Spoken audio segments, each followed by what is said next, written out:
Wish you could become a morning person? You know the type, up before the sun, early morning runs, first one to the office with donuts and a smile. How do they do it? Easy. With the new Galaxy Watch 8, sleep tracking and personalized insights from Samsung Health help you improve so you can wake up to a whole new you. One who, dare I say it, skips the snooze? It's possible. Train your sleep with Galaxy Watch 8. Learn more at Samsung.com. Requires compatible Samsung Galaxy phone, Samsung Health app, and Samsung account.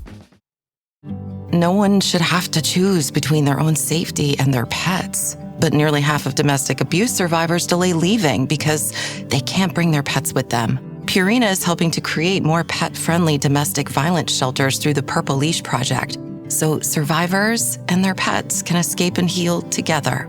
Visit Purina.com/purple to learn more. The family that vacations together stays together. At least, that was the plan. Except now, the dastardly desk clerk is saying he can't confirm your connecting rooms. Wait, what? That's right, ma'am. You have rooms 201 and 709. No, we cannot be 5 floors away from our kids. The doors have double locks. They'll be fine. When you want connecting rooms confirmed before you arrive, it matters where you stay. Welcome to Hilton. I see your connecting rooms are already confirmed. Hilton, for this day. It's really cool.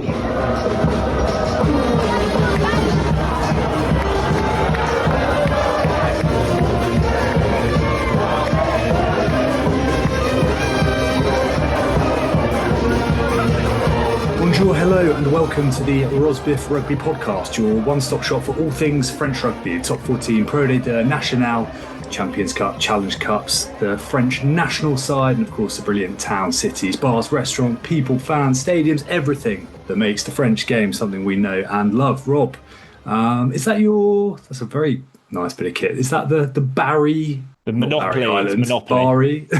Monopoly. It wasn't Barry, it was Monopoly. Yeah. Nice. Yeah. Very I'd wear sharp. as much green and white as possible. Yeah, absolutely. I can tell you, mate, after my weekend of largely shopping, green is in. Dark green is in this year. Take from that what you will. It's monochrome everywhere. If there's any colour, a little bit of burgundy and dark green. And you just happen to be adorned in it right now. You just so on trend. I was actually wearing I was wearing this hat both days. I was probably wearing my dark green coat as well. I wore a lot of green over the weekend. Very nice. And happened to see it everywhere. Maybe I was looking out for it. Maybe I was looking for omens. What were you shopping for? Quite a bit niche. Not often I hear of a. I thought you did all of your shopping solely in French rugby boutiques, but apparently not. Well, obviously the boutiques of French rugby teams need to up their chino game, because now that I'm back in an office job, I need some actual smart chinos. Fair enough. I reckon there's a market for some dark green section Paloise chinos. I reckon that's a little corduroy number, maybe. That hat you've got on that's quite would work quite nicely. Yeah, that's quite Richard Croney gear, actually. I'd say some dark green corduroys. Maybe. Shopping. Maybe if it's burgundy, then I reckon the Bordeaux corduroys could be. That's quite Quincy, isn't it? That's a little bit toe-to-toe haul. That's not for me. Like Merlot coloured cords. I'll probably leave how those good off. would Claremont and La Rochelle ones be? They'd be even more toe-to-toe haul. Yeah, that would be outrageous. You do see like the odd I've now got an apron, but you see like the odd dungarees, don't you, in the stands? So they definitely had some red dungarees. There was some blue and white kind of cast all-in-one numbers when we went to Ernest Vallon. Yeah, some real kind of jester bits of kit. Shopping aside, a pretty decent weekend for sports teams we support, Rob. Wins for Cast, Poe, which we'll come on into in just a moment. Wins for Leicester. The main man, Billy Searle, slotting a winner away at Bath. Yeah, Exeter. actually, I have to catch that in the pub. Exeter with a brilliant win.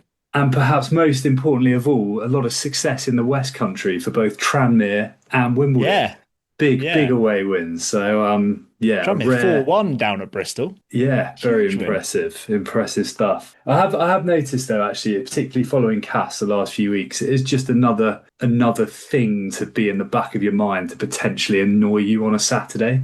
And so I don't know if as much as I've quite enjoyed, the last few years following Cast a bit more closely, like it's just another level of stress you don't need. But there we go.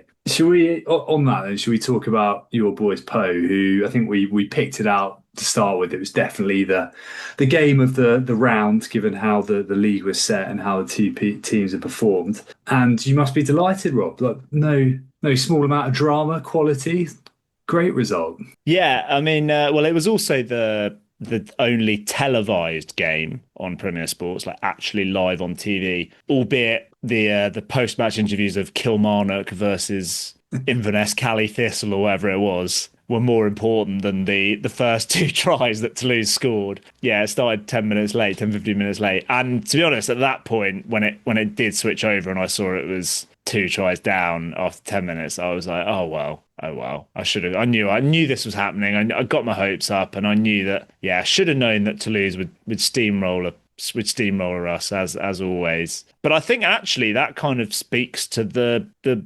overarching theme of the game, was the spuds shown throughout by Section Parois. They are a young team. It's a very young backline, especially when you take out Joe Simmons with injury and replacement with Axel Desperez. I think there's a bit more maturity in there than perhaps people are kind of, they're given credit for. Like there are a lot of experienced heads on the pitch towards the end of that game, like Luke Whitelock, Dobanya, Facundo Issa. There's Becca Gorgadza is still Georgia captain. Like, you've got a lot of captains there, so.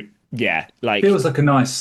We've maybe said it a little bit. It feels like quite a nice balance, given you've kind of got the at least on the surface, the sort of star quality is perhaps in those slightly younger guys who have come through in the last 18 months. But you're right, like Whitelock, Gorgadza, these are proper Issa. You mentioned them all there in the back row, like proper season top 14 and international players. Like it's a really nice balance. And you've got a bloke who's won an MBE for his captaincy, so there is no higher honour in the top 14. But yeah, I think the fact that they scored through Gaetan almost straight away after that second try is also pretty helpful. I think it could have gone really badly if that hadn't happened. Gregoire Arfoy, I thought, was brilliant, chasing both him and Aaron Grandidier, for all the callowness and for all that Poe are all about chucking it around and all a bit silly. Some of the kick chase from their 2 young wingers was really good and led to, certainly that try. The guy that I do want to talk about, Gorgadza was fantastic, and I thought Issa was unbelievable when he came on and cruelly denied a try. Yeah, that was silly. Soft. that was a very non-home crowd decision, it must be said. Yeah. I thought that was very harsh. Maybe Roman Ntamack will come onto the France squad later, but maybe Roman Ntamack will be rooming with Nolan Le Garrec when they're away with France, talking about how to dive better. The guy I want to talk about, though, is a young guy who is playing like a proper leader, and you're probably a bit bored of me talking about him, but Hugo Oredu, I thought, was just magnificent. Like, the work at the line-out is, I think, probably the best in the league right now. Possibly better than Arthur Ituria. There, I said it. But also, around the park, he's absolutely everywhere. He's not going to start for France, but I think he's playing. He's such a good player, and it shows. I think France has got another option. We'll come on to it, but I think he's been such a key cog, and I think if he goes, I think it probably that result doesn't happen, because I think the quality they have at the line out and the set piece and the maul game they can launch off the line out is they wouldn't have won that game without that. Because they also pinched quite a bit of Toulouse ball as well. Yeah, Toulouse's line-out wasn't great. And I think to the point around Oredu, I've got to say, he's been, ever since he came in, he's been fantastic at the line-out, that kind of technical, cooling second row, which is not easy to do at such a young age. I think that the thing that has impressed me is because he's still, slight-ish because he's young. And I think his ability around the park, he seems to pick quite clever angles and stuff. He's not going to batter people in the same way that some of the other second rows, particularly in that kind of French top 5 or 6, are going to do. But he does seem to have a knack for hitting a gap, hitting a line, and there's a serious, as I guess you'd expect given his age, serious engine as well. Yeah, he was very impressive. I think like the guy he's playing, well, wasn't playing in this game, but Thibaut Flamont was probably a similar build at that age. And obviously, don't know if you know, but Thibaut Flamont played a bit of fly half when he was younger. So that's probably why he's got a bit of the passing game, which I don't know if Hugo already once turned out for Loughborough 15 at fly half or not. But yeah, he's definitely in that mould of player. And look at Flamont now, he's massive. Like, Ordu will continue filling out. Yeah. And just on the second row, and a guy who is very much a different build. I'm sure you'll probably wanted to come on to it at some point, but Jimmy Maximin, a guy who actually we've spoken about a little bit over the last, probably this season and towards the end of last, he's really come through and feels like a pretty big cog. It was wicked to see him with the winning score from the line out, as you say. And I think actually, obviously, everyone was going absolutely bonkers because of the context, which maybe you can tell the listeners about if they weren't already familiar with the turning down of the three. But it was a fantastic finish, I thought, to kind of scurry away from like the initial contact zone. And yeah, it was so well thought out and executed, and fair play to him. I also hadn't noticed, I'd never put two and two together, that is it Samuel Maximin? Yeah, his brother. His brother plays at Brive. And they look exactly the same. And they both started or played lots of their career at Rouen. Yeah. I think I saw like a clip on, it was like a reel from Rugby Rama on Instagram, and it was like one of their pundits talking about Poe's chances this year, and it referenced the fact, reference to Clyat and Issa and already being a French international, but it referenced that, like, look, this Jimmy Maximin guy is a big lump and is a good top 14 second row. So nice to see him. That final play was, it was weird because Kinghorn slots one on about 76 minutes, doesn't he? Like from decent halfway. Strike. I think he was 100% off the tee, and I've never found myself thinking, like, I've never wanted Blair Kinghorn to miss a kick. I don't think ever in my life I've wanted him to miss a kick, but he gets it, and then it kind of felt like Poe, because Poe was playing really well, kind of felt like they might get a chance at the breakdown or get a penalty somehow, and you're like, okay, well, we can get the draw. And we're so used to seeing like the director of rugby, like three fingers in the air, absolutely looking like they might kill you if you do anything else other than kick for sticks. And so just the nonchalant, he always looks so serious, Sebastian Piccarones, but also slightly nonchalant, like kind of one arm out waving, like it was kind of like he was kind of like patting a child on the head, the way that he was like waving at kind of a sideline. And then from there, Poe executed it beautifully. There was a nervy moment where it looked like Jimmy Maximin had knocked it on, and well, they were playing with advantage, so I was okay, that's fine. Also, there are some illegal bits of play, like Miafu is in that ruck and hand like swimming, fully all over it, and then there's a boot there that clearly knows what it's doing because it like moves up and then the foot like cocks back a bit, so it was to like in the path that it clearly feels that it's near the ball and like just moves itself. I don't know whose it is. It's definitely a Toulouse sock, but yeah, I think it did. I think it was the correct call. It didn't go forward. No, but yeah, and then scenes. Yeah, I think as well. I read somewhere afterwards. I mean, the translation might not have been quite spot on, but Piccarone's very much kind of giving the credit to his players and the guys on the pitch for putting it in the corner. I think it feels like it was very much a kind of player-led thing, which is very cool. And obviously there's a great level of trust there. But yeah, fantastic result. Yeah, Poe, march on, top of the league. Top of the league. Happy days. My boys, Cast, limp on. I would say, given how Cast have played this year, I think 19 points in fifth after 7 rounds is actually pretty good going. Just another fantastic first half attacking performance, blown apart by seemingly being really, really keen to let Stade Francais score. So yeah, do you know my main bugbear with this? My main bugbear with this game is that, or with Cast generally at the moment, none of these games are on TV. Get them on telly. I'm only ever getting highlights. Like, I just want to see the whole game. Like, if you only get 10-minute highlights, you've probably missed 3 yellow cards in a Cast game, because there's always cards. I tell you what I have noticed, Levan Chilichava, if ever there's a simultaneous yellow, he's always involved. It's always Levan Chilichava.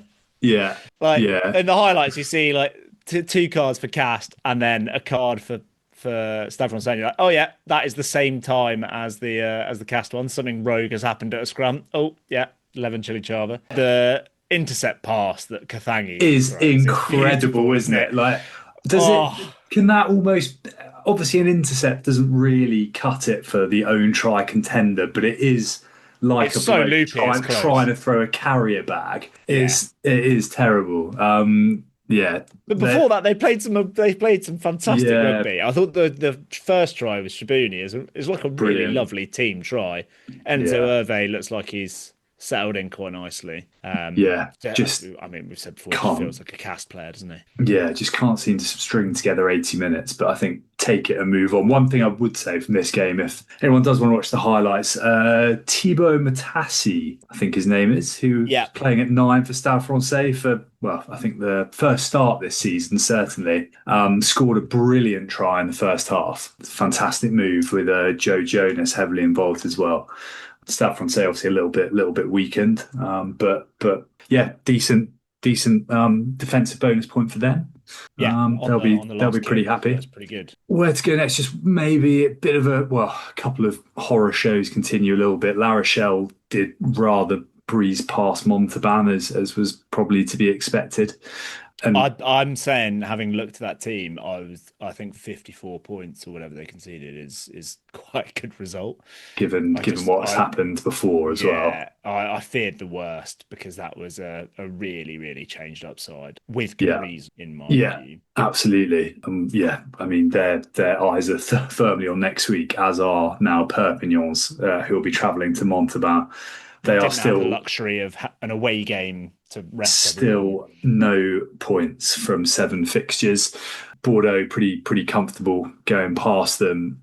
One thing I would say about this is that it's clearly a pretty, as you would think, but like clearly quite a stressful situation. And we saw the sort of a bit of a change in coaching staff a few weeks ago, but I think it was Tristan Tedder was interviewed, and he kind of spoke a bit about how difficult it's been as a player, essentially trying to live your life. And I remember Beau Farrance coming on and talking about you got a few glares in the local boulangerie and things like that. And I think he was kind of angling towards that a little bit, that it's been really tough, and some of the fan criticism has maybe gone a little bit far.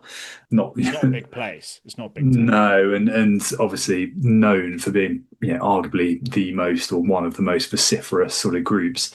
But there was also, I did see there was the Peña Trabucaires. I probably butchered the pronunciation there. But they're one of the Perpignan supporters groups. Kind of then per post on social media saying that they felt his comments were out of line and that kind of thing. And then there was a bit of a backtrack from that. So yes, kind of not all well. And I'd argue, in a weird way, a trip to Montauban is maybe not what you need right now, because the pressure on that match is so vast that it's kind of, I don't know if you'd rather have something a little bit more, maybe like Racing away, something like that, a little bit more nondescript, a few less prying eyes, and a bit more of a exactly. So not things aren't happy at Perpignan at the moment. The thing is, they travel everywhere. Like we think how many fans were in Van. I know that was a big game in there. That's such a long way, but like they'll travel in numbers to Montauban because it's not actually that far. I wonder if it's kind of the opposite. Like I take your point, but maybe it's like, when like someone's having a horror show in the Premier League, and then they get in the FA Cup they get like their rival, and it's just like it's like a derby weekend, and it's suddenly kind of kick things into gear a bit. I wonder if they kind of need a bit of that, just like maybe right, let's just go at it. But maybe that's because Montauban will have had full rest as well. That's the big thing, is that they've had, although they had to go up to La Rochelle. And I think the worrying thing in this as well, which was quite well documented, was I think they won something like 40% of their line-outs and like 60% scrum time, which it might be a little bit more than that, but it's kind of around half, I think it was. Wow. And for a side that if they've not torn sides apart in the last few seasons, have been excellent at those sort of basics, particularly up front. Things are very fresh. a little bit tricky at the moment. I think it's it's fair to say. What else went on? Bile kind of swept aside Clermont. Absolutely, that's a hammering, that. Like, that was done and dusted after it was 60. I don't think Bayern scored a point after the 58th minute or something like that. And so the fact they racked up that score. Clermont, some of the defense was some of the play from Bayern was brilliant. Kapir was ridiculous. Midi Olympics player of the weekend. He was brilliant. And however, the first try, he is skinned, and he makes Léon Darry-Carrère a kind of France squad player. Just like, that is the softest defense for a guy that's quite a good defender. And then the Carreras one, which is a beautiful little chip kick from Kapir and set up. Some of the tackling there. Tom Raffy looking all of the years that his face, his kind of bodily appearance looks in defence. He looked like genuinely like, I think if you put Andy Good out there, he'd probably put a similar tackle attempt in, and similar mobility. But yeah, Kapir was amazing. Carreras was cool. Yeah, they were really, really good. Talk about Kapir in a moment, I'd imagine. And then that leaves us with Montpellier, pretty comfortable over Lyon. Saw a bit of this. I must say, Lyon actually sent a pretty good side and were disappointing, and it was remarked on commentary once or twice. So a couple of lads there who maybe looked like they couldn't really be bothered, certainly towards the end. And I think Mados Tambwe's try where he gets in front of Jita Wine and Golo is maybe a bit of an example of that. I was going to ask you that. Do you think Wanagolo got gassed by Tambwe? I think he sort of. I think. Well, I mean, Tambwe is quick. I think there's a bit of a desire thing going on there as well as out and out gas. But especially the way Tambwe celebrates, which is like full noise, full Drogba. They tell you one man that, well, he kind of curiously he got substituted straight after it. What do you think of the potential own try of the season contender from a man that we have met when he was playing for Montpellier? The Rat, Vincent Rattes. I don't know if I saw this actually. The first try where he just he gets. He just lets go of the ball. Yes, yeah, no, decent effort. Sorry, I'm thinking of something completely different. Yeah, soft. He kind of he gets the kick in behind is a good one into the corner, and he just gets done by the bounce about 3 times. I reckon if he holds onto it, he's probably fine because Tom Banks never technically lets go of him, but Rattes just decides to leave the ball, just alone. Put it on the floor and have done with it, and Picardo just strolls in and picks it up, and then he got subbed after that. I don't know whether he got injured in that melee, in that dynamic act, or whether it was like Karim Ghazal saw enough of that showing of him at fullback and thought, no, I'm going to get a proper fullback on the pitch and go on law. But yeah, fair play. And then I think that to round us out, then Toulon hosted Racing. I think that's the last fixture, which I saw. Wasn't able to catch all of it, but I would say I think it was 45-21. Toulon got the attacking bonus point off pretty much the last play. I don't think it was quite reflective of the general. I mean, Toulon were way more clinical, took their opportunities. Some of their kind of last gasp defence as well was very, very good. But I think Racing actually were probably a lot better than a 24-point gap would give you. They did pick. They got out to they were quite a long way ahead. Toulon. They were. Racing then after half time, they Priscantelli had a bit of a mare and they brought on Hugo Cerns, and there was, I can't remember who scored it. I think it might have been Sam James actually. They scored 2 quick tries and then scored a third within about 10 minutes, which would have brought them within, I think, 7 points. And were playing fantastically. Like they looked so slick with Cerns on. Tuasova came on, didn't he? Tuasova was brilliant. Jordan Joseph looked really, really good. Off the bench as well, and it was called back for and rightly so. It was a Hambosi hit Garbisi just before he landed on a sort of up and under that led to the non-try, but actually were during that period were very good, and then I think they kind of go up the other end and score through Marnonu of all people. That's his best try of the 3 so far. Yeah, it's a great finish. Really long good. Furthest distance, but it's a great angle. He steps off the right. It's like pace, it's power, it's footwork. It's high quality stuff. Two things on this. I know we often talk about big packs, but legitimately Racing have gone absolutely ballistic in their selection for this one. Worked it out earlier using the all rugby stats, which I don't know how up to date they are. But the back five, which was brought down rather by Maxime Baudon. But when you've got Johnny Hill, Baudon, Nathan Hughes, Will Rowlands and Roman Talfa-Fanua, I worked out the average weight was 19 stone and an average height of 6'6", which must be one of the like legitimately largest packs like ever picked. And then the other thing from a Racing perspective and a French perspective was, I'd say, certainly their standout player for the first hour was Gaël Ficou. Yeah. He looked brilliant. He looked really good.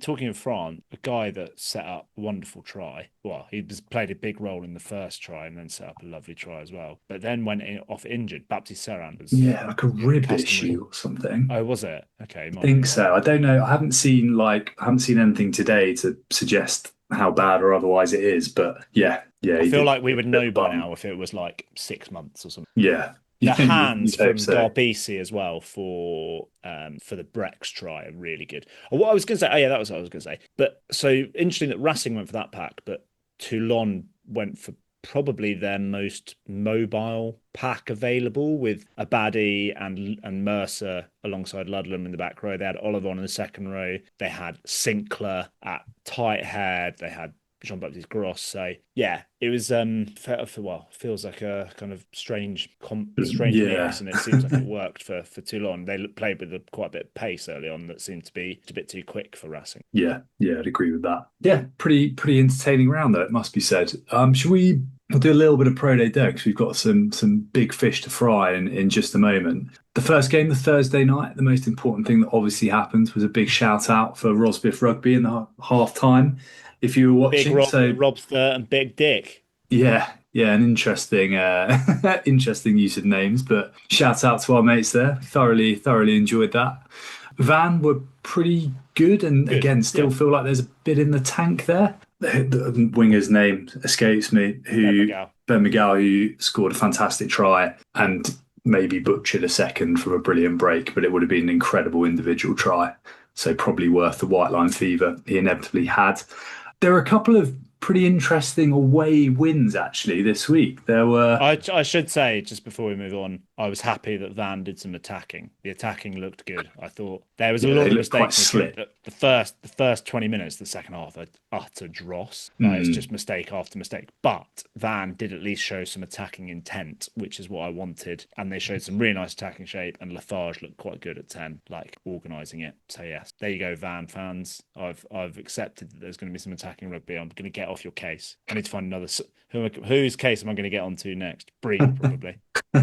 Breathe, who were dusted pretty convincingly, 41-10. They picked a big pack as well. I think they're just massive, aren't they? Breathe, like there's not too many small, like there's not that many nimble options not knocking around. I wouldn't say. The back row of that was what Laws, Maximin, who we've said is just like his brother, so is enormous. Some other unit, I think that's feels like Argennes have got the whole court game. They can mix it up front with the heavy stuff, and then they're playing some thrilling rugby. They're running a boatload of tries. Yeah, they're in a nice little purple patch. Provence also won at home.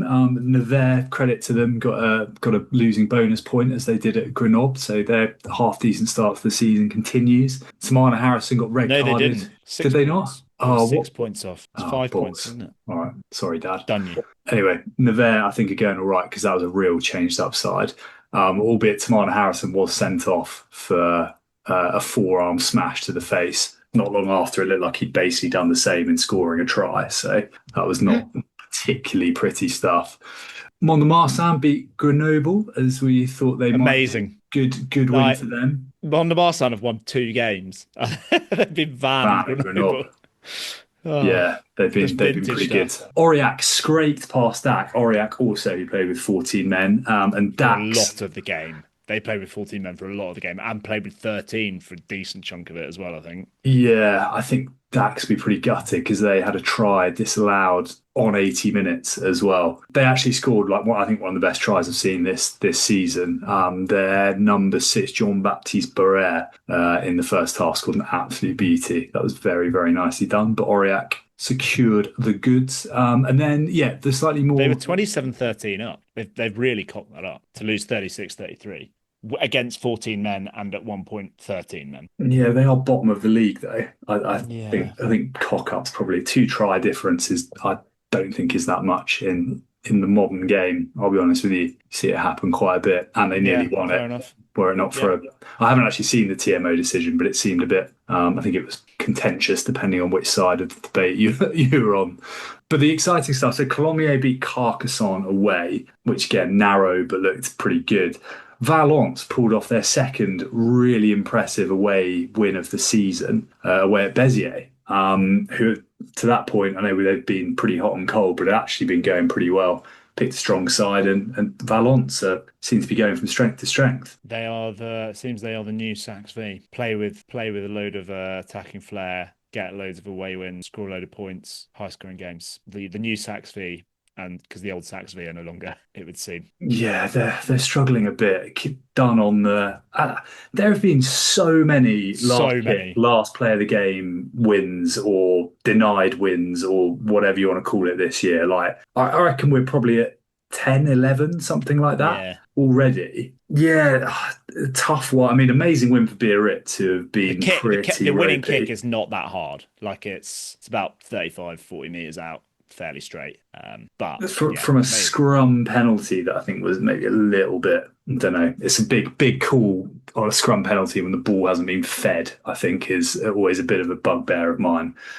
But also tricky for Angoulême, given they actually levelled this game up, I think, with about only 3 minutes before that, maybe. It was a real, they kind of snatched it and then lost it at the last. So, yeah, I guess we maybe anticipated it to an extent, but it's not been a great first 7 weeks for Angoulême. No, I'd kind of hoped that the break might be a bit of a reset and there'd be a bit more cohesion again, but I think they're struggling with quite a few injuries. It feels like they're not picking like a particularly strong side that often. Feels like there's a lot of rotation. And to be fair, last year they rotated a lot, and they kind of had everyone at roughly the same level, it felt. But it's not working this year, the rotation, or they're not. I don't think they've picked like an out and out strongest team yet, really. Yeah, I'd agree with that. Yeah, there's, a team with all the names I don't think has gone out, whether they are as good as they used to be or not, regardless.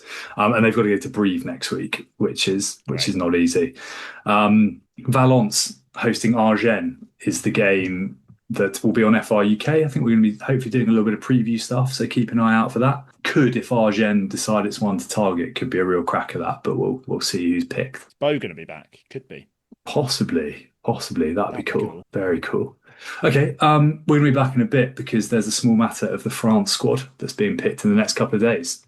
So, see you in a sec. Does it ever feel like you're a marketing professional just speaking into the void? But with LinkedIn ads, you can know you're reaching the right decision makers, a network of 130 million of them, in fact. You can even target buyers by job title, industry, company, seniority, skills, and did I say job title? See how you can avoid the void and reach the right buyers with LinkedIn ads. Spend $250 on your first campaign and get a free $250 credit for the next one. Get started at linkedin.com/campaign. Terms and conditions apply.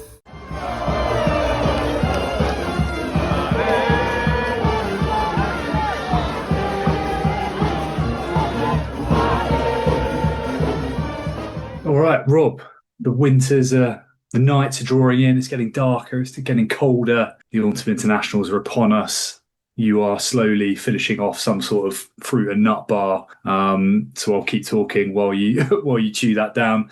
But the spreadsheet of doom has been fired up, and we're looking ahead. We think it's going to be either tomorrow or Wednesday that Fabien Galthié announces his 42-man sort of initial squad, I guess, before they trim it down ahead of the games against South Africa, Fiji and Australia, which is quite an exciting set of fixtures, all things told. Do you know where the Fiji game is? It's in Bordeaux, I believe. It is, yeah. At the Matmut, right? Yeah. which will be a wicked occasion. Yeah, that'll be really, really cool. I think all of them will be, for various reasons, should be an excellent little 3-week burst, it must be said.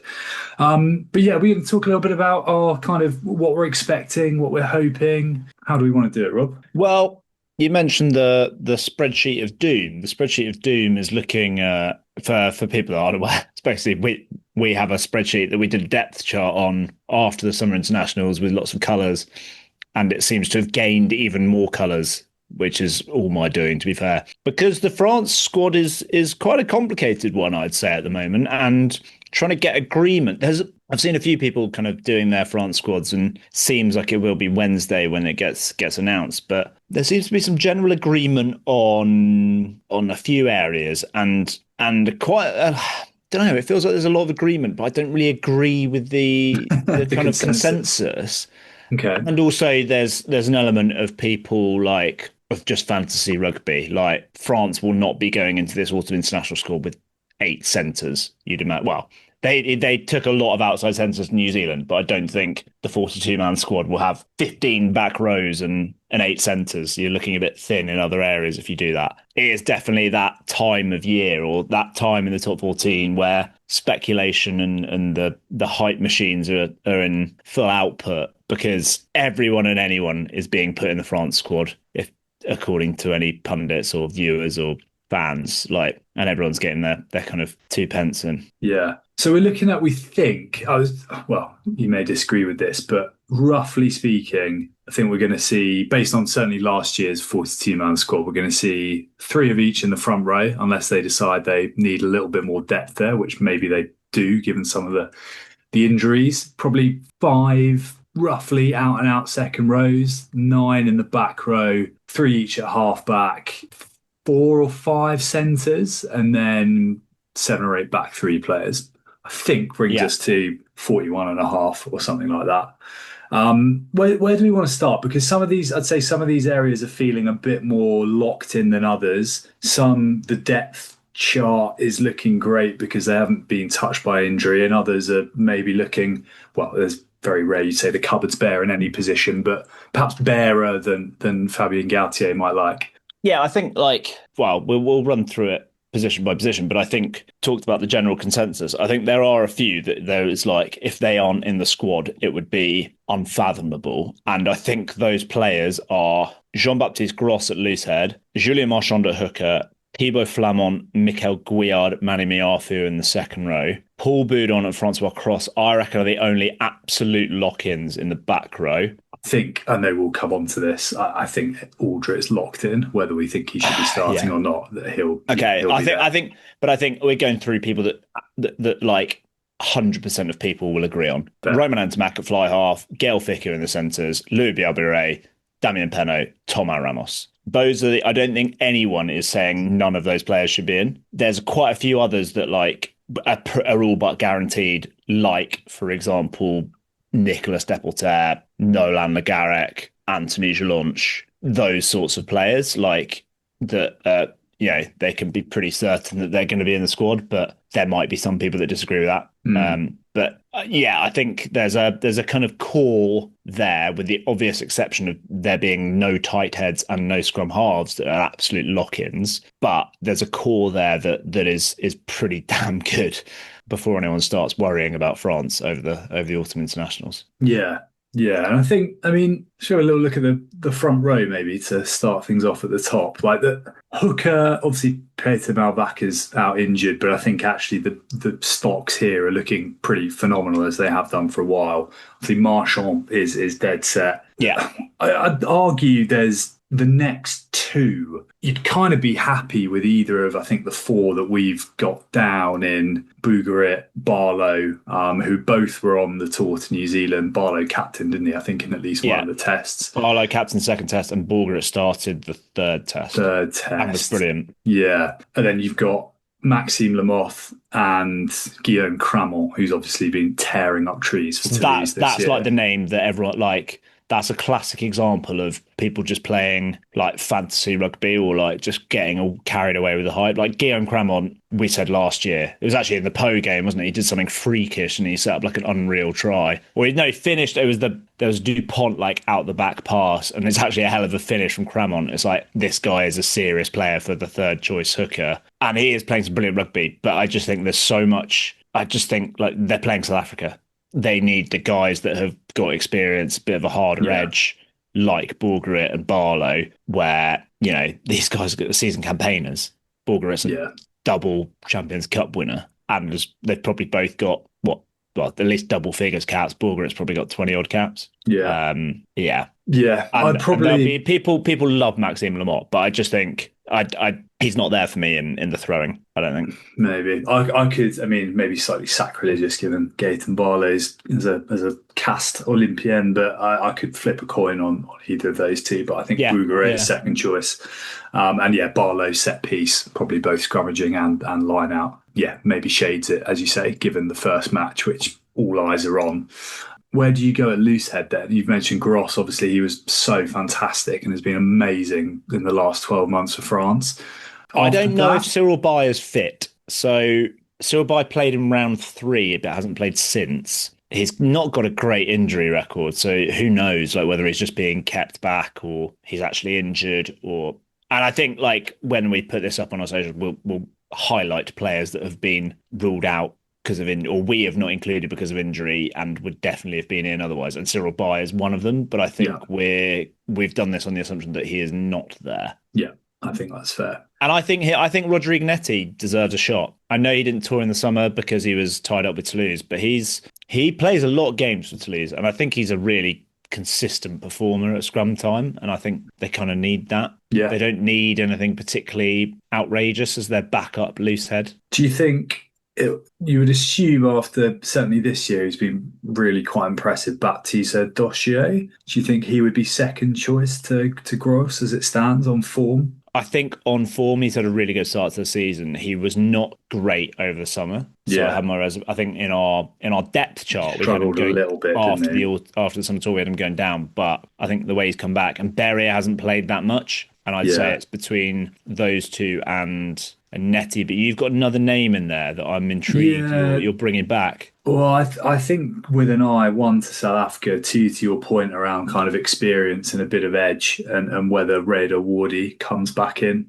He's played a reasonable amount for La Rochelle this year. It's perhaps not quite, quite as settled in. For a long time, he was very much the second choice loose head, and maybe Star has fallen a little bit. But I just wonder, like, international experience, similar reasons Bougeret, like he's mixed it at the top level of the club game. I wonder if they might default back to him over perhaps like a Dossier. I think let's go. Well, we've got Gross. I'm happy to go Wardy. I think a Dossier would be in. I think it might be Netti that misses out then. I'm happy to go with that. But maybe we can put Rodrigue Netti in our near misses list with Georgie Berrier. I like it. I think tight head is really bloody hell. It's tough. Tricky, yeah. So Antonio injured, Tafu injured. Sipi Falatea, a few people have said is injured, but he's played the last couple of weeks, I think, hasn't he? Yeah. There's quite a few guys. You mentioned it, you mentioned it there, Cyril Bay. There's quite a few blokes who appear to either like fitness question marks or just coming back from injury, which I think presents like a bit of an interesting challenge in itself. But who have you got as your three? So I think the best available tight head for France right now is Sipili Falatea. I think he's had a really bad run with injuries, but when I've seen him play, I think he's really, really good. He was man of the match in the game that I saw at Stade de Hameau, which is not bad, in a Bordeaux team that had Penaud and BLBRA in it. I think he's really good around the park and he's a good scrummager. And they need someone that's solid enough at scrum. I'm not interested in picking Demba Bamba at all. That's a name I've seen loads, and I thought he was terrible over the summer. And I think if you're going to pick one of the big lumps that can't scrummage or supposedly can't scrummage that well, I'm going Colombe every day of the week because I think he's brilliant around the park. and I'll probably go a bit of Po bias, Leclerc. Yeah. But I think Falatea is the best option from what I've seen. Yeah, I must say, I think because of his run of injuries, I feel like I haven't seen that much of him, but he's obviously incredibly highly regarded. And maybe this is you need someone whose ceiling is pretty high. I've said it a million times. I still think Georges-Henri Colombe I think he's been unfairly kind of judged at points. And I think he's looked pretty good for Toulouse. Yeah, he was excellent last autumn, actually, as well, when, the game we went to see against the All Blacks. So maybe it's a little bit early, given how sort of his sort of reputation seems to have crumbled a little bit, but I would have him in. Well, he said in an interview a couple of weeks ago, I think it's a post-match press conference, he said, "I'm not ready. Yeah, I'm not ready to be picked for France again." So I wonder if that is basically if he's ruled himself out. Nah. Feel like, the biggest shit on a human level, Fabien Galthié is probably going to see that and be like, yeah. It's probably not ideal. Yeah. Or go the other way and say you don't want to play, in you go. So yeah, I probably would, but I don't think he'll get picked. On the flip side of that, I think they'll probably take Dorian Aldegheri, given he was heavily involved in the Six Nations last year. I've had my reservations. I probably still do. So I think I probably wouldn't, but I think he'll go. And then I was very impressed by Leclerc early in the season. I haven't seen too much of him since. Does he go beyond Regis Montagna? I don't know. I would probably have said the latter based on the current pecking order, but he was looking kind of, a couple of years ago, he came in as this new brilliant thing, right? He was ripping up scrums, had a bit of a tough time at Racing and seems to have gone back. So the graveyard for tyre head props, Racing 92. Yeah, appears to be. Another guy I've mentioned there who's been sort of sniffing around the fringes is Rabah Slimani, which if you're talking about experienced old head, big scrummager, maybe a little bit horses for courses, big Rabah. Do you reckon he'll go in for the South Africa game and then just not play? Maybe. Yeah, I can see it happening. But, Richard, this is our squad. Who are we picking? Falatea, Colombe, I would go Montaigne. I'd be tempted to go Aldegheri over both Leclerc and Montaigne. I think it will be Aldegheri, Falatea. I think Aldegheri's got it in him. He's got it in him to be good. Yeah. I think I would want that. And I'm going to put him. He's probably going to start against South Africa for me. Like I've gone. He's gone from fifth to first in my rankings in the space of a 2-minute conversation. But it's Dorian's we got Aldegheri, Falatea, Colombe. We got to go Colombe. Yeah, we're big fans of Colombe. Keep him in, even if he doesn't want to be there. Yeah, we've got him. We're backing you, GH. Second row. Flamand, picks itself. Guillard, Miafu. I think Oradu is the other loose head. And Brennan is probably... Brennan's in a lot of people's squad. I don't know. Well, he went off with the game we went to. He looked like he could barely walk when they took him off against Cast. I don't think he's. I love Brennan. I would also, depending on the mix, I would still have Roman Taufifeneur as an option off the bench. Or do you need him though? You don't need him. I think. You got me off off the bench. Yeah, but I'd play Guillard at 8 if it was up to me. But I think you got so many options back row. Yeah, but I think Guillard he was the best player in New Zealand at 8 by a distance over the 3 test matches. I think, again, you're looking at how to counteract the most physical side in the world. I think he adds potentially a better option to have in the squad than an extra back rower who can be versatile across them. So there's maybe a bit of fudging to get him in, but that's my kind of my extra tight headlock is if I can squeeze him in. If we're saying Brennan is injured, I think they've got so many guys that can play loose headlock. I'm happy to go an extra tight headlock. I'm not picking Guillard in my back row because I think I've got other options, but I'm happy to look in as a 5, Flamand, Guillard, Miafu, Tau, and Oradu. Yeah, I'm happy with that. Back row. Now the fun begins. I'll tell you who I'm picking at number 8. Who? Lenny Nucci. Yeah, he's been magnificent, hasn't he? I would love him to get a crack. I just think he's. I wonder if that's enough bulk because Boudon's going to play, Francois Cross is going to play. Is that enough bulk, or do they need to, or is Jelonch bigger? Yeah, I don't know. I mean, I think again, I think they'll go Aldrit, but I think we're both unanimous in the fact that we don't think he's had a great start to the season. He's had so many he's had so few very good games since the World Cup, which is now 2 years since France got kicked out of the World Cup. And he's had so few 8 out of 10 games in that time that, I mean, speaks amazing English, Scottish heritage-ish, but times comes. I think I'd still put him in the squad. I don't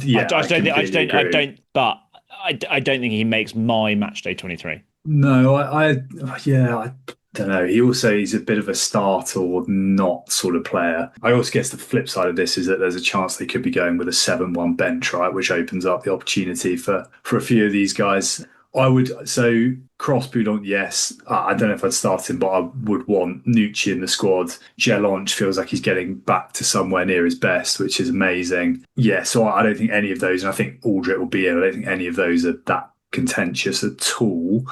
What about some of the sort of the pretenders, the guys maybe behind all the points approved? So Olivon, I think if they think he's fit enough, plays or is in the squad. Covers your second row. I think he's now played second row again.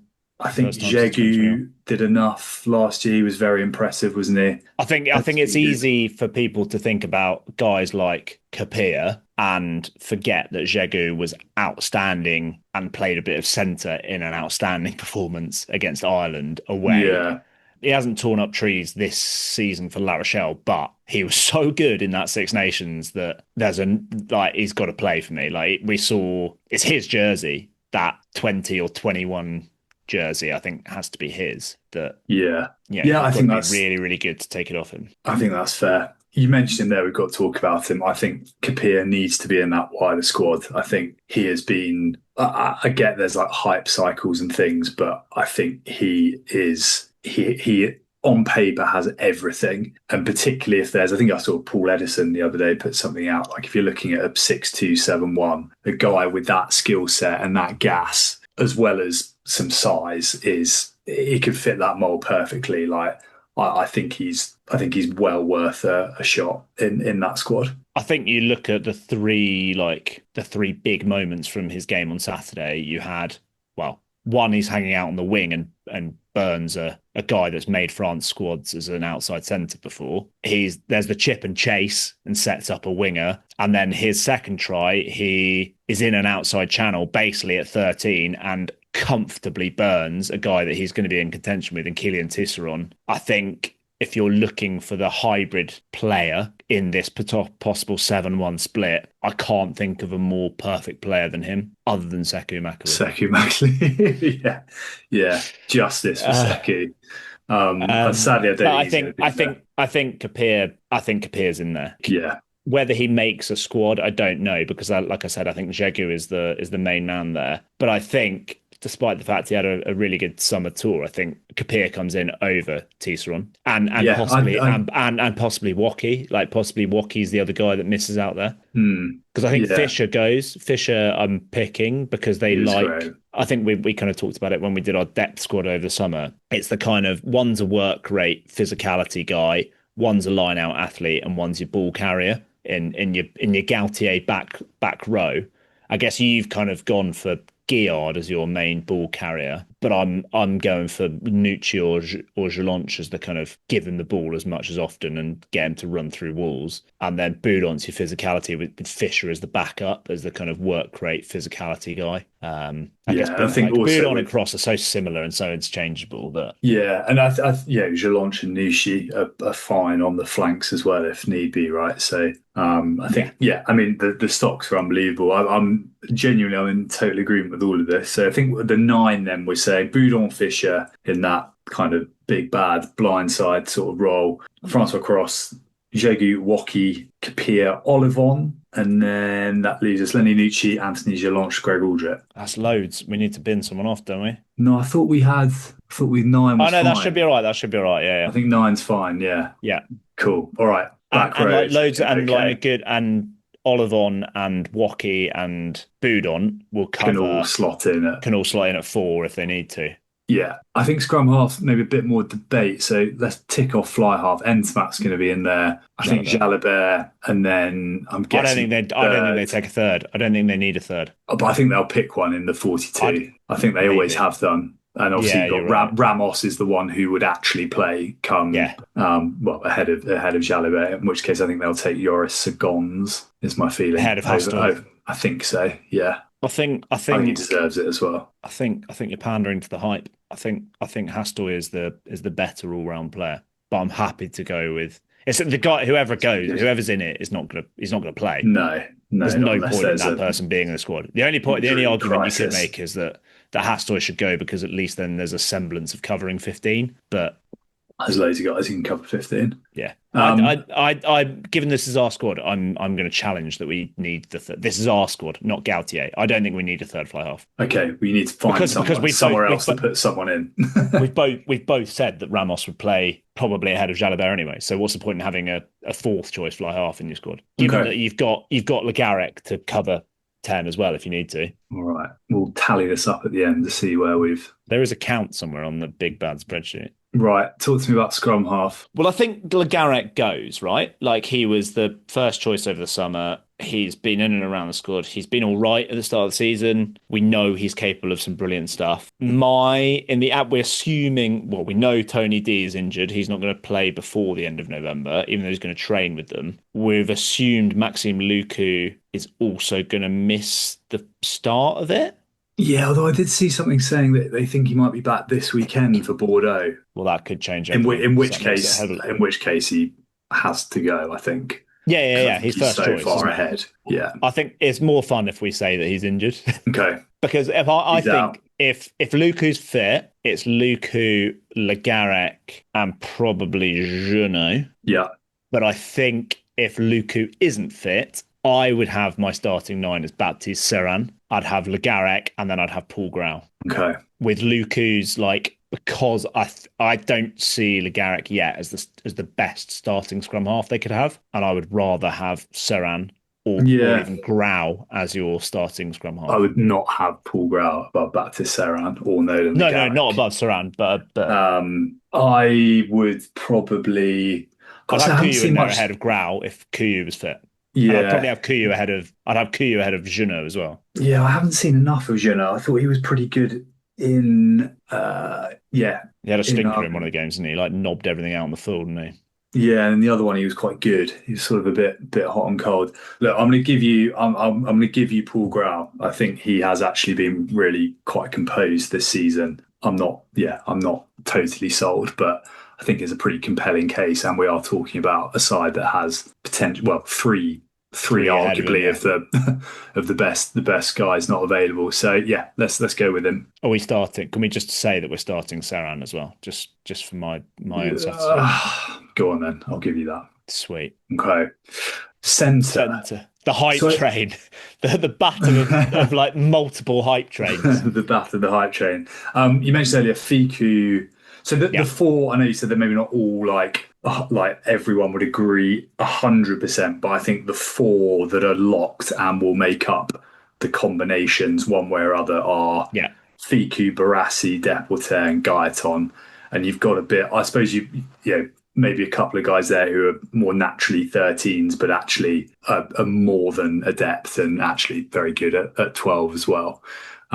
It gives probably room for one other as a centre, and I see you've got Fabien Brau-Burry, which is probably no surprise to anyone who's been listening to this podcast for 5 minutes.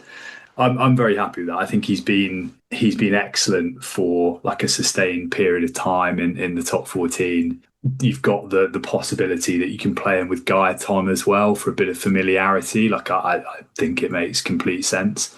It does probably mean that Calvin Gorge, the new world's sexiest man, misses out, which I'm fine with. But I can see a squad where it goes the other way here. If I'm in kind of Galthier's head, I Gorge has been magnificent, and he looks bloody good as well. But I guess the weird one here is that like we said, he took 5 outside centres in the summer. So Dungivalu and Dari Carrere travelled.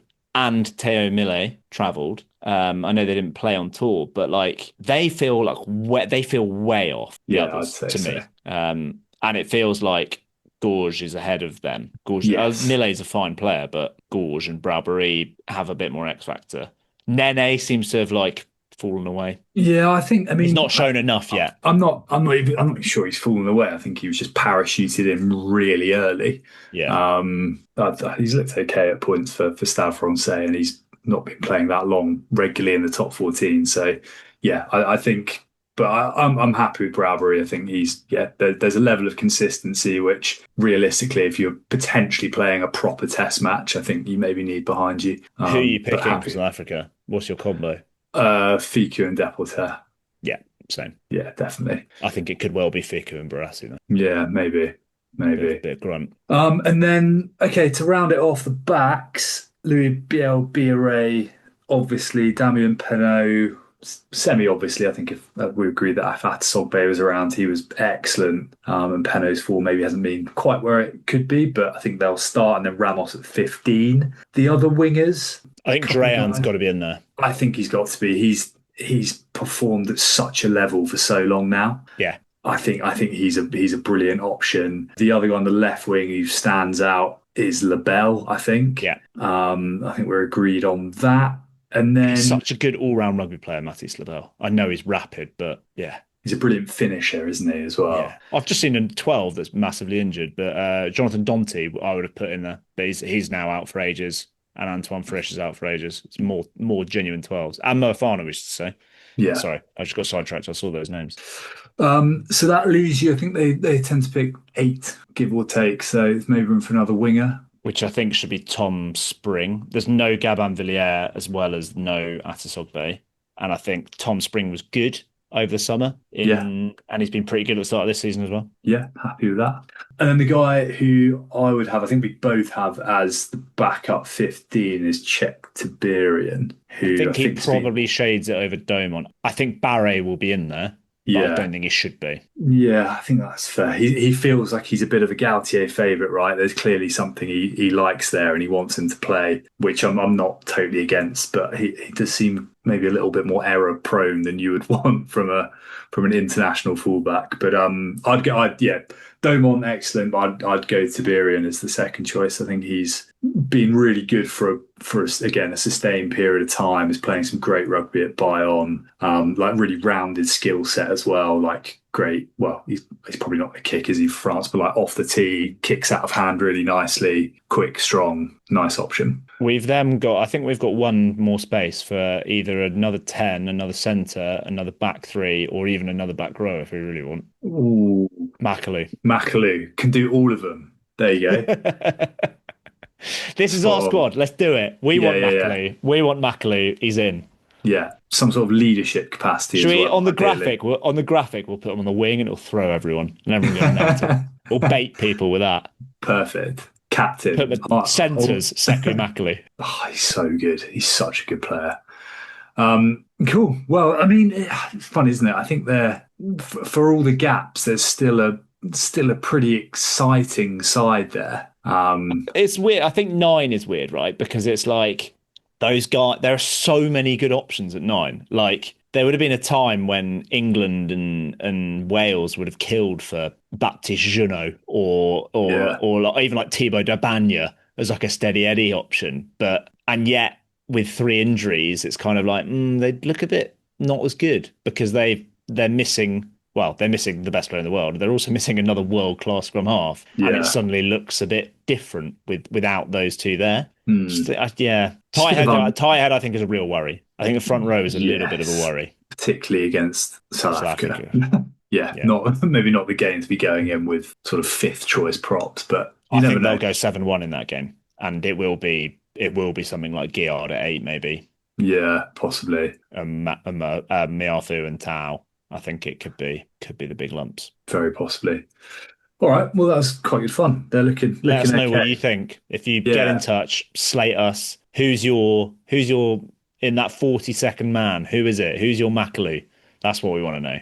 Yeah. Don't come for Macalou either. Like Don't try and convince us otherwise. Like incredible athlete, man. hero. Want to see how many Poe players have we got in the squad? We've only got 3 in that squad. Maybe we should get another Poe player in. Yeah, I don't think we.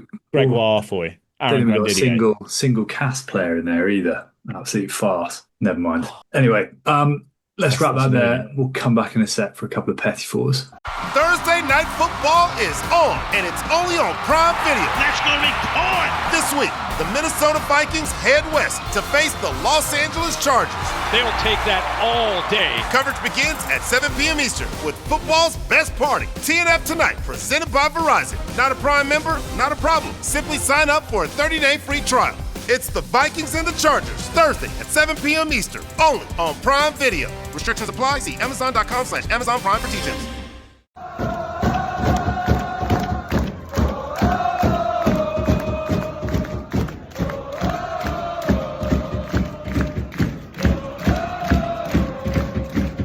Right, Rob, to round us out, we've spoken a bit about some big decisions coming up for Fabien Galthié, but I don't know if you saw this. He's had some very tough choices to make in the last couple of weeks. He was invited to the first in 5 years the event, or the first time in 5 years this event has taken place. Have you ever heard of Amique? M-I-Q-U-E? No. Right, so Amique is it's a speciality from the sort of Lot region, and it's, as far as I can tell, it's like a massive sort of bread cum doughy concoction that is sort of cooked in like a veg stew with pork and stuff like that. I guess the closest thing I could maybe compare it to is like a sort of suet dumpling. Okay. But like about 4 times the size.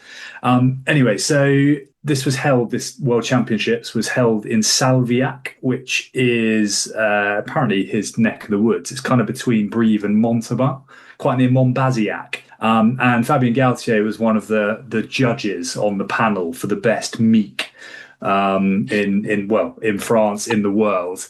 He was there saying it was a very, very high standard. Some quite interesting quotes coming out of it. But there is also like a real nice irony to the whole thing. So the mique is a food of the Lot, which is the original province, which is the Lot and Garonne. Yeah, which is where Argennes is. Yeah.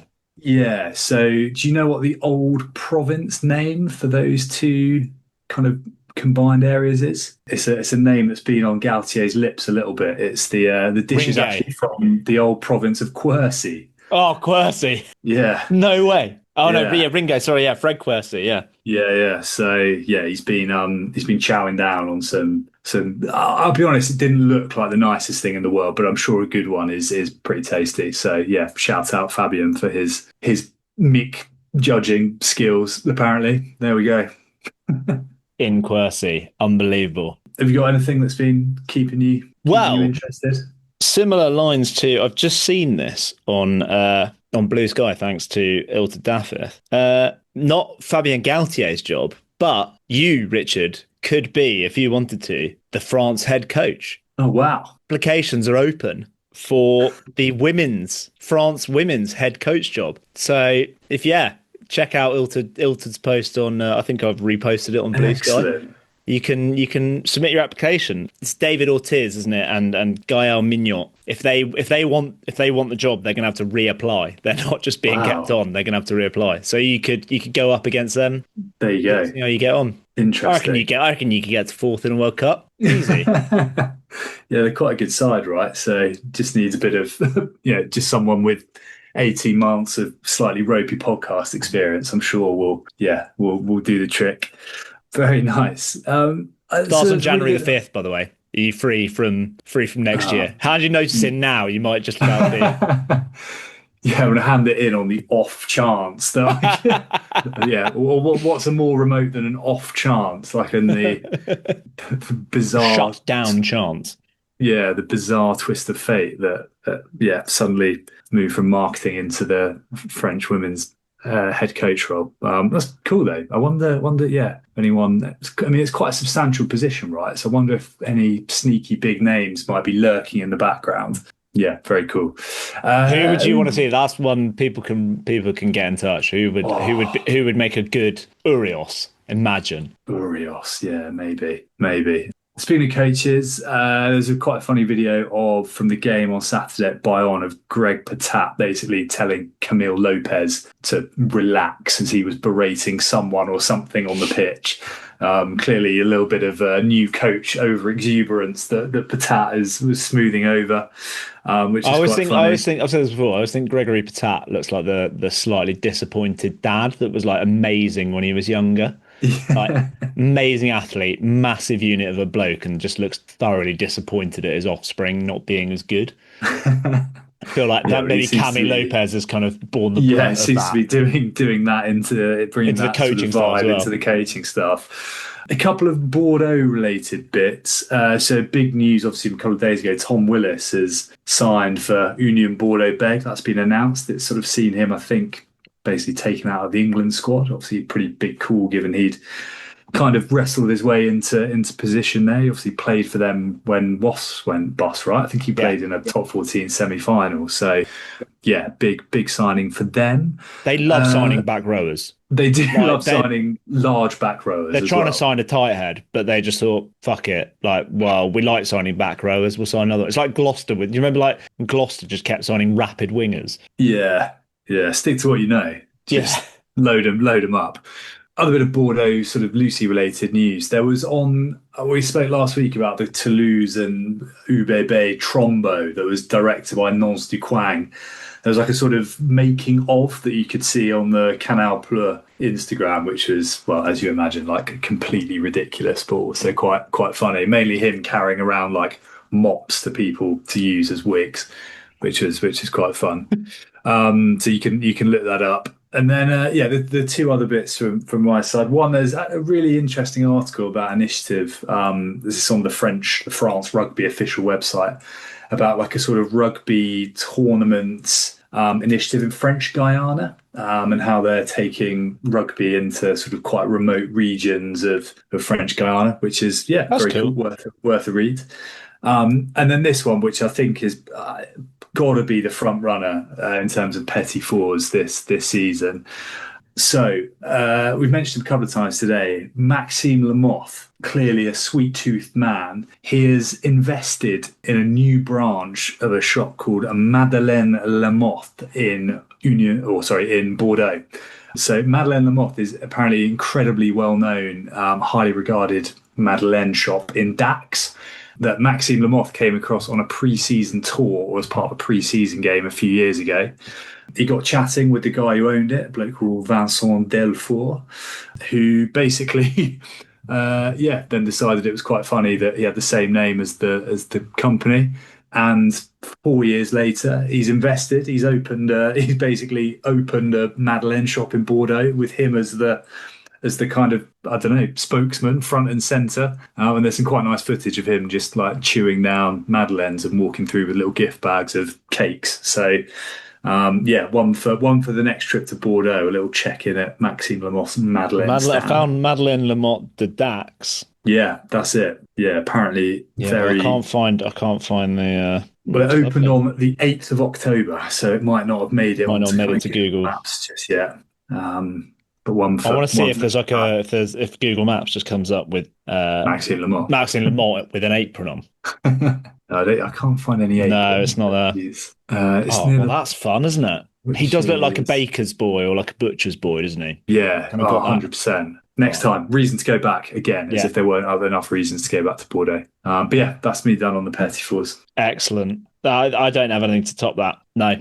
That'll do me. Fair. All right. I just want to go to Bordeaux and try some Madeleines and smash some Madeleines. I also want to find like some footage of like Maxime Lamotte going full Bruce Bogtrotter with just a tray of Madeleines. 200. The Maxime Lamotte challenge. You can do it, Max. Oh, amazing. Alrighty, you can follow us as ever at Rosbif Rugby across all of the various socials. Get in touch, rosbifrugby@gmail.com.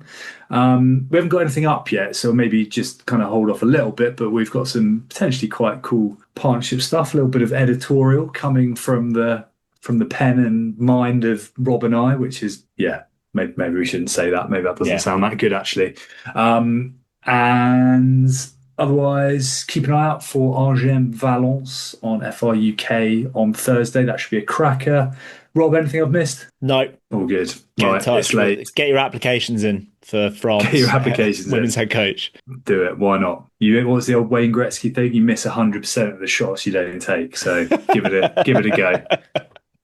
Alrighty. I've been Richard. That's been Rob. We've been at the Rosbifs Rugby podcast. Till next time. Au revoir. Au revoir.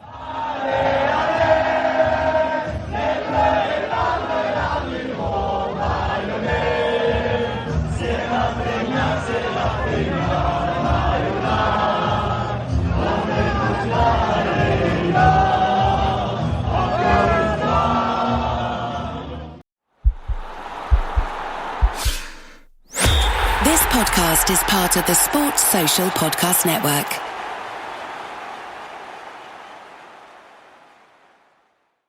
Hiring isn't just about finding someone willing to take the job. You need the right person with the right background who can move your business forward. If you want candidates who truly match what you're looking for, trust Indeed Sponsored Jobs. With Indeed Sponsored Jobs, your post stands out to quality candidates who actually fit the role. According to Indeed data, 90% are more likely to be hired and trusted by 1.6 million companies. Spend more time interviewing candidates who check all your boxes. Less stress, less time, more results. Now, with Indeed Sponsored Jobs. And listeners of this show will get a $75 sponsored job credit to help get your job the premium status it deserves at Indeed.com/arts. Just go to Indeed.com/arts right now and support our show by saying you heard about Indeed on this podcast. Indeed.com/arts. Terms and conditions apply. Hiring? Do it the right way with Indeed.